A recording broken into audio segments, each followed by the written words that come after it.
Okay. Okay, day 51 now. I'm back at my desk, as you can tell. I've still got a sore throat. I've had a sore throat for a while. Anyway, no one cares. Day 52, I just want to get straight to the point. So, I was at my granny's this weekend for her 90th birthday. Thank you to everyone who said happy birthday to you. I really, really appreciate those comments. But, yeah, as I said before, I'm going to try and make these as concise as possible rather than waffling aimlessly for an extended period of time. So, with that said, I'm just going to get straight to it.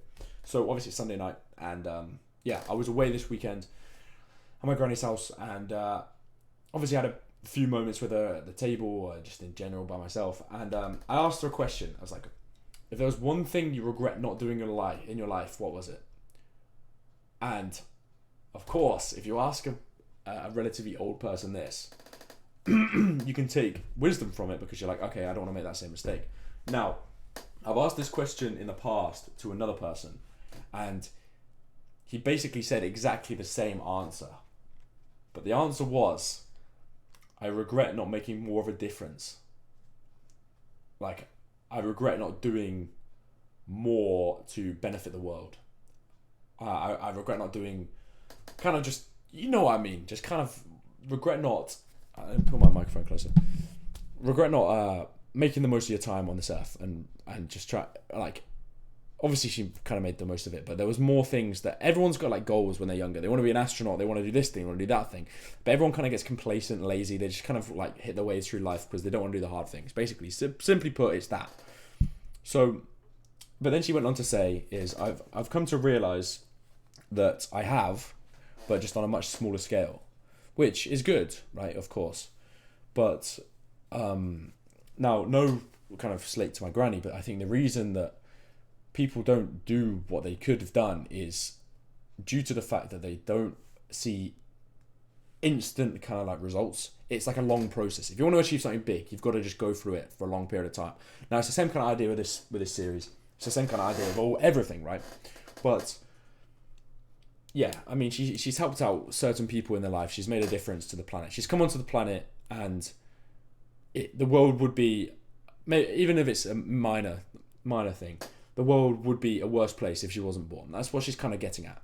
So she's helped people in like different regards, whether it be like she's helped people get better at, because she was a nurse, she's helped people get better as a nurse. She's helped like a lot of different things, because she was looking back in hindsight, she's like, okay, I actually, you know what, I have done quite a bit. So what I'm trying to get at is, I think most of the people watching these videos are about, I'd say, my age. I'm 20, right? I'm 20. I mean, I'm 21 in 4 months, 5 months, something like that. So yeah, I imagine most of you are my age, younger, older. I imagine it's not too far off. And yeah, I just want to say that you have so many kind of like dreams that you want to achieve. But what happens is, what I've kind of found out from people saying this stuff is, life like goes by quick the older you get. And although it's obviously the same constant the whole time, it feels like it goes quick, because every day kind of feels the same, and it's less novel, and it's just the same thing every day to an extent.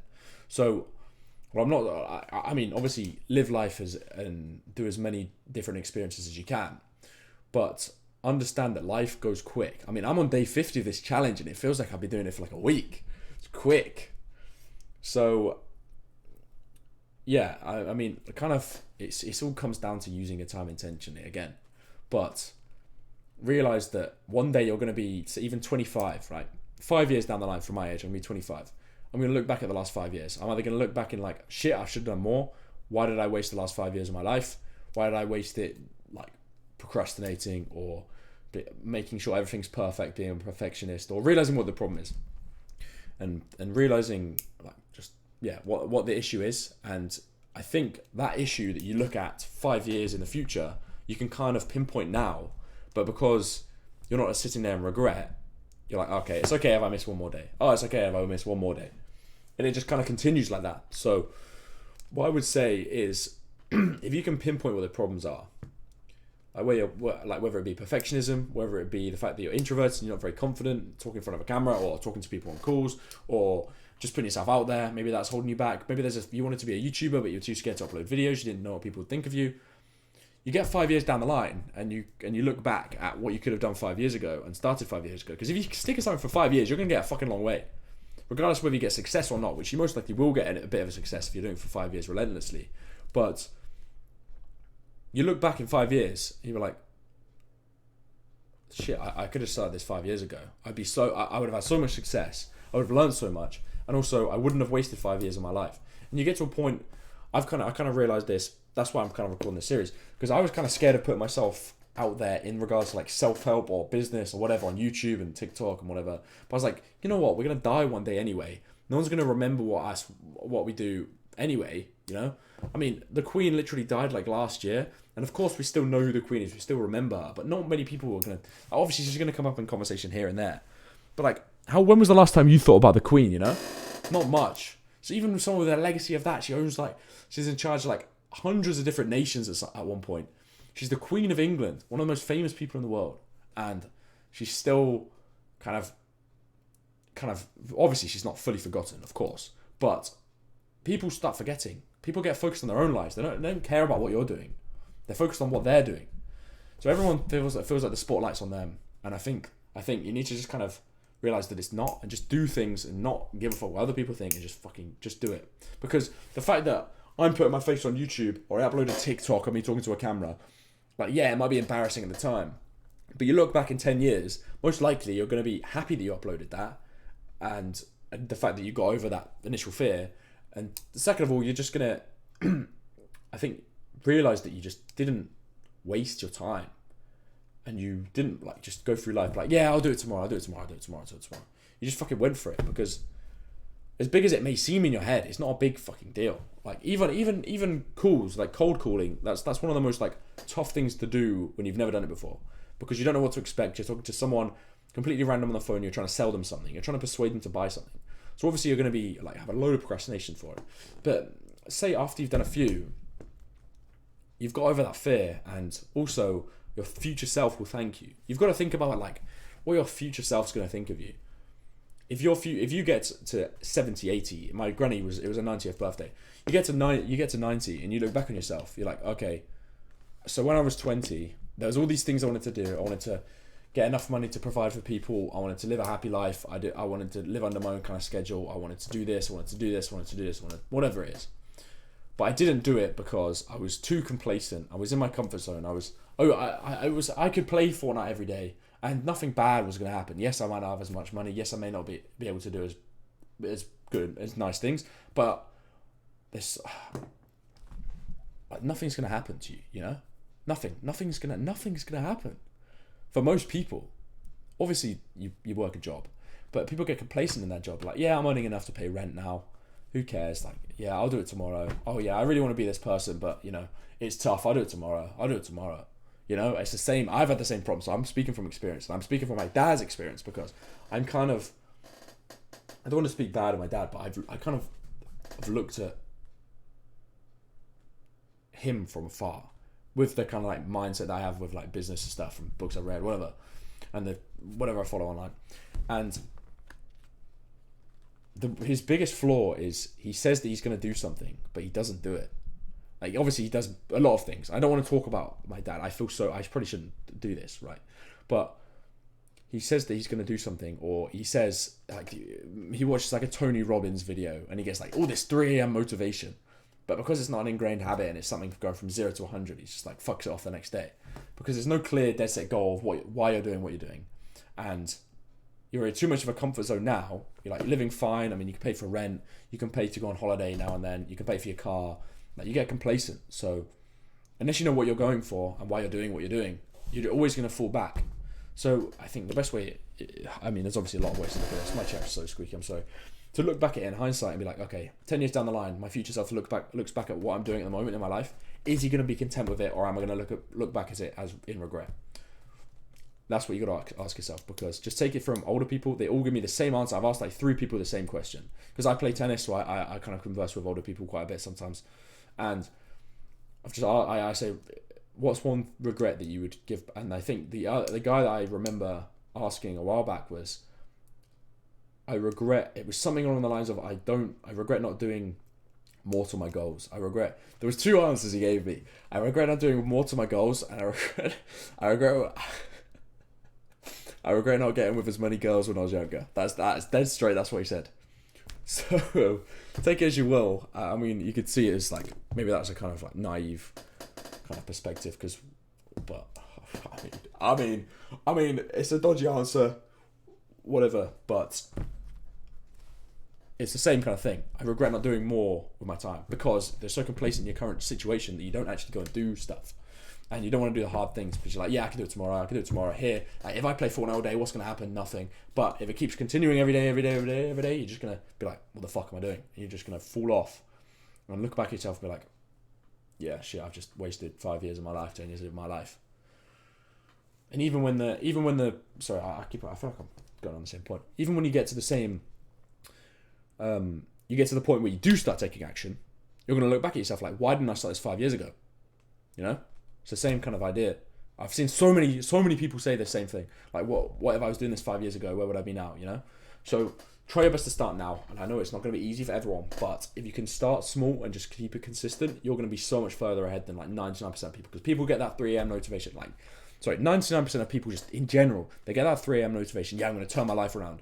But they don't take any action on it because they're so content with their current living standards. So if you can teach yourself not to be content with what you're currently sat in, which I'm very lucky with, I'm very privileged, and I have to like almost like work towards not being comfortable. But yeah, if you can just teach yourself that and know to do the hard things rather than just being complacent, and think about your future self and also think about other people looking back on their lives and realize that they've died to be in a position now, just look at it like that and do what's needed. Simple as that. So I don't think there's much more I need to say, but that kind of hit me earlier, and I thought it was a valuable thing to talk about, and it's exactly why I'm doing this series now. So yeah, I don't think I need to say much more, but on that. But yeah, it did hit me quite a bit, and I think that's of some bit of value to you guys. So yeah, take it as you will. Anyway, I've got here, do things that are hard. So I mean, that's fairly self-explanatory. It's the things with the biggest resistance, the things that you don't want to do, you got to do them because they're the ones that are going to move you forward, of course. And if you can teach yourself to do the hard things, it's going to get easier to do them. And if you can just do one hard thing a day, even if it's like that, you start with that, you're going to move forward so fast because you're going to build that relentlessness. You're going to be like, okay, I'm doing this. I did this yesterday. This is easy. I went in the sauna for 25 minutes yesterday. I wanted to get out after 10, but I was like, fuck it, I'm just going to keep going after the 25. So stuff like that, you know, or getting in a cold shower, like the willpower to get in a cold shower, get in an ice bath, whatever, you get over it. Anyway, another thing. So I said that I was quitting social media, and I've stuck to my word. I haven't been on Instagram at all. Well, I haven't been on any social media apart from when I have to post, apart from Twitter, in the last week. And I know you're saying, why is this on Twitter? I have to reply to DMs, and yeah, I did find this tweet. I literally haven't been on Twitter for more than like 10 minutes in the last 3 days. But I saw this tweet by this guy, Coach Jacob. I'm gonna read the whole tweet, and you're gonna get this idea, because this is why I quit social media, because it's such a distraction, and it's also the same idea. When you're stressed or bored, you go to social media to kind of rid yourself of that distraction. So I'm just gonna read this. I feel like this is easally gonna be a 30-minute video, and I need to stop it. But when you got so much to talk about, it just kind of goes. So anyway. There's a big misconception regarding screen time and social media. When you ask people why they get on social media after a long day at work, their answer is often because I'm bored or bored and I want to relax. Let me tell you why this is total bullshit. First of all, there is nothing wrong with getting on social media and spending some time. I have a big problem when you get back from work, in brackets, or maybe even during work, and you don't know the real reason. You start browsing the internet or social media, which is my problem while I'm working. It's a distraction. So anyway, you might think it's boredom, but chances are there is something behind boredom. Anxiety, stress, frustration, you name it. I literally wrote a blog post on this exact topic, and he's tweeted this. I don't know when he tweeted this, but it was the last 3 days, whatever. You actually get bored after the browsing session because you get so stimulated that everything else becomes really boring. So boredom is not the cause, but the consequence of excessive scrolling.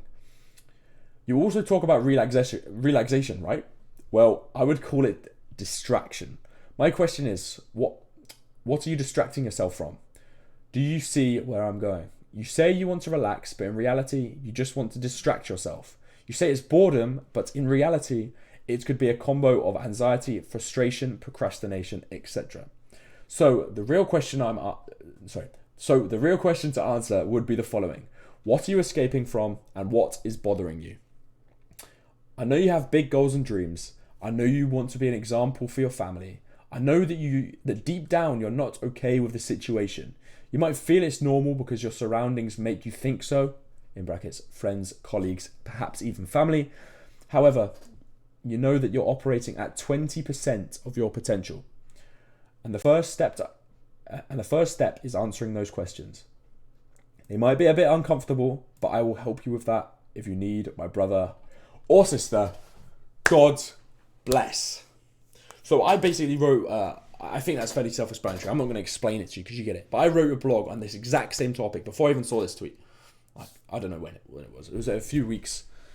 It was when I was in Portugal. When I was in Porto, I wrote it on Starbucks or something. But yeah, it's basically on that same thing. You use social media as a distraction from your work. You get stressed like, I don't want to reply to this email. I'm gonna just distract myself from the thought of tackling the emails head on, and you go to your phone, or distract yourself from like doing the task that you don't really want to do, or there's a bit of anxiety around like, am I going to reply correctly? Is this written right? Is this the highest chance that this person is going to get on a call with me? Am I writing like this, or can I do it like this? And you avoid that. Like anxiety, and you go on your phone. I think a lot of us can, like, even if it's a school project, you like avoid writing this bit of school. I'm writing this essay, or I don't know how to write in this sentence. I'm going to go on my phone, because it distracts you from what it is. You need to fucking learn to attack your problems head on. And I'm speaking my own mind, because I know I need to do it as well, because I'm not fucking perfect, but I'm learning and I know the principles, and it's that same idea. So anyway, you get the point. I'll link this tweet, and I'll also link my blog in the description of this video if you want to check it out. Also follow me on Twitter if you want to. My @ is at Ollie Maitland with 2 Ds. It's linked in the description as well, so check that out if you want. But yeah, little self promo. But yeah, if you want to achieve goals, you need your why and your how. This is annoying me now. Get this on my screen. You need your why and your how. If you don't have your why and you don't have your how, then how are you gonna get to a fucking goal? You know, you're not just gonna appear like £10,000 a month isn't gonna appear out of nowhere. And if you have a goal, you know why you're doing those things. You know why you're doing the how. Because if you're just doing the how for the sake of doing the how, you're not going to do the how. So you need a reason why you're doing the how, why you're making the amount of money that you want to make, or doing the things you want to do, and then how are you going to do the things you want to do? How are you going to get to that goal? So how are you going to make £10,000 a month? How are you going to do whatever? How am I going to get big on YouTube? I'm going to do this, I'm going to do this, I'm going to do this. It's kind of, you got to have it dead set, straight, and you know exactly where your focus needs to be, and you need to put your focus all in on those things that you've written down. And don't try and like dabble in everything. Just try and go ham on one, and focus on that, because you're going to learn a shit ton from it, whether it fails or not. You don't learn unless you fail. I mean, obviously, I don't think any business has ever gone from 0 to $1 billion without failures. So you've got to embrace failure and think of it as a positive, and move with it and be like, okay, this is happening in every other business. I don't need to get myself down on it. What can I learn from it? What have I fucked up on? What do I not do again? Simple as that. And that's the same reason why if you have an employee, unless they're just a shit employee. If they make a mistake that's an honest mistake and they know they're never going to do again, there's no point firing them, because I mean they're never going to make this mistake again, because they're so conscious of it. They're like, okay, shit, I don't want to do this again. And also these guys I'm also on a fine line here. I'm going to work a bit harder, extra hard, whatever. And also they're not going to make that mistake again, unless it was a dumb mistake, which obviously just shows their IQ, how smart they are, whatever. But I mean, that's a whole different conversation. I don't need to go there. So yeah, the best way to set up goals, I've found, is you have small goals and big goals. So you have the small goals for the next few months, so maybe 3 months, 6 months, and you don't want to be like, okay, in 3 months I'm going to be making $1 million a month. Obviously, it's got to be something more like feasible. I'm going to have sent this. It's going to be like rather than a number that takes like a certain amount of success to get to and luck, more of a number like, I'm going to have sent out 1,000 emails in the next month. I don't know. I'm going to have sent out 3,000 emails in the next month. I'm going to have done this. I'm going to have done this in the next month. But then when you want the goals, you have your 2024 goals, to which you then put, okay, I want to move to this place. I want to be making this amount of money. I want to be doing this. I think that's the best way of kind of like setting it all out, if that makes sense. So yeah, if you have just small, so 3 months, 6 months, and a year, so 12 months, and then maybe even 5 years, and you can kind of like build up to it, but they're not as mandatory. They're just kind of, yeah, if you can just envision, but rather than writing 5 years down, maybe just write a pointer of like, okay, what's it going to feel like when I pay off my parents' mortgage? I don't know, whatever. What's it going to feel like? And actually go there in your head and be like, okay, this is what it's going to feel like. This is it worth me putting the effort in? If the answer is yes, you're going to put the effort in, and maybe just write it down as a little pointer. And when it gets tough, you look at that and be like, okay, this is why I'm doing this. This is why I need to get up. Even though I feel like shit and I don't want to do any more work, I'm going to fucking get up because this thing is worth the amount of stress and sacrifice that I'm going through. So I'm going to get up and go again. Simple as that. You don't quit, because if you quit, that's where most people fail, and that's why most people aren't successful. So you've got to just fucking go. I know it sounds naive coming from a 20-year-old, and in all honesty, it is, but I think that's the best way you need to tackle it. Just go like that, and realize is the work that I'm putting in worth the outcome, and that you've got to envision the outcome as best you can. What's it going to be like when you get in that car? What's it going to be like when you get in that house? What's it going to be like when you bring your wife and kids to this specific house? What's it going to be like when you pay off your parents' mortgage? What's it going to be like when you buy this thing for your mum? That kind of thing. You go there. Is it worth the time and effort I'm putting in? And most of the time it will be, to which you then need to say to yourself, when it gets hard and you want to quit, I'm just going to get back up and we go again. And look at what you've kind of failed on, whatever it may be. When it's tough, look at where you're maybe failing at that time, fix it, and go. Simple as that. And take it a day at a time. Don't think you're fucking Batman straight away. You'll get better at doing hard things as time goes on. Don't just start and be like, okay, we'll put 16-hour days shifts in from tomorrow. It's not sustainable. I mean, for 0.001% of people, it might work, but for most people, you're not the next Elon Musk. You're not putting in 18-hour days every day. Just take it day by day by day, and realize what your goal is, why you're doing it, and have a plan as to how you're going to get to that goal. Sorted. No, don't need to say any more. I need to be concise, because I promised the guy that wrote the comment that I would be concise. I'm trying my best, but I'm just trying to explain points as best as I can. So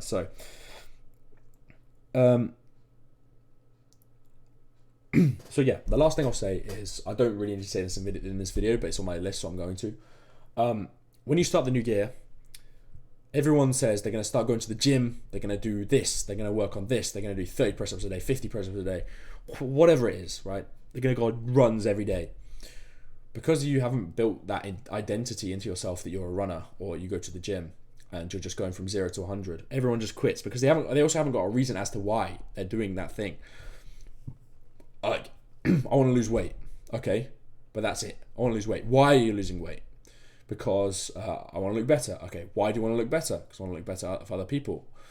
Okay, what people don't really care how you look. I mean, I'm waffling. People don't really care how you look. What you're meaning to say is you want to look more valuable. You want to be more respected. You want people to feel like there isn't a stigma around you that you're fat and people are thinking that I'm fat.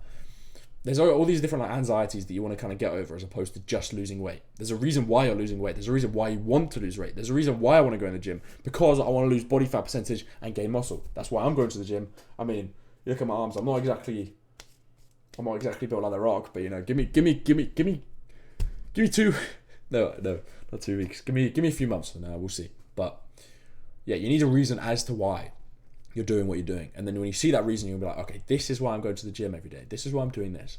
So set it out and be fucking clear about what it is you're doing, and just go and do it. And if you have to take rest days, cool. But as long as you stay consistent to an extent, as consistent as you can, you're going to slowly build it up, and it's just going to become a habit after 60 days. So yeah, I think I'll probably make another video on that exact same topic in a few weeks, but don't go into the new year saying, I'm going to do all this shit, because it doesn't work. Unless you have an exact clear set goal as to why you're doing it, you're just going to fall through, right? So you need to have a reason why. As much as you say, nah, willpower's fine, I'm good at willpower, it's not strong enough. Never, willpower's never really strong enough. You need a reason why. Reason fucking why. Anyway, I hope that's enough value for today. I wrote down a list of things, and I thought it would take me much less time than it has, but it's fine. I just hope I've articulated it as best as I can, and I hope you kind of understand where I'm coming from with everything. But yeah, if you've lasted the 25 minutes, I fucking appreciate you so much. I can't tell you how much I fucking appreciate you. Genuinely, from the bottom of my heart, you motivate me so much, and it's just, I've just got to get up every day, and we go again. And we go again on the how. We're going to get to the why. My how and why, your how and why, it's just taking action on that how as much as you can and just fucking doing it. Simple as that. Doing the things that you don't want to do. Getting out of bed when you don't want to get out of bed. All this shit. So anyway, with that said, I'm going to bed. I'm still in this monk mode period until I go down to Exeter for Christmas. So I'm not using social media. I will be using Twitter to an extent, but I have it blocked unless I really want to intentionally check my timeline. So with that said, thank you for watching, and monk mode continues, and see you for day 7 of monk mode and day 52 tomorrow night. Appreciate you all for watching and subscribing and all the fucking support. Really appreciate it. I can't tell you how much I appreciate it. Tomorrow I will go through all of the messages after I've done some deep work. I am doing some from 9 until midday, so I won't be on my computer then. But after that, promise I'll get back to you all, and I can't tell you how much I appreciate you all. So thank you all for watching. Thank you for watching. I'll see you tomorrow night, and I appreciate you all so much. Thank you.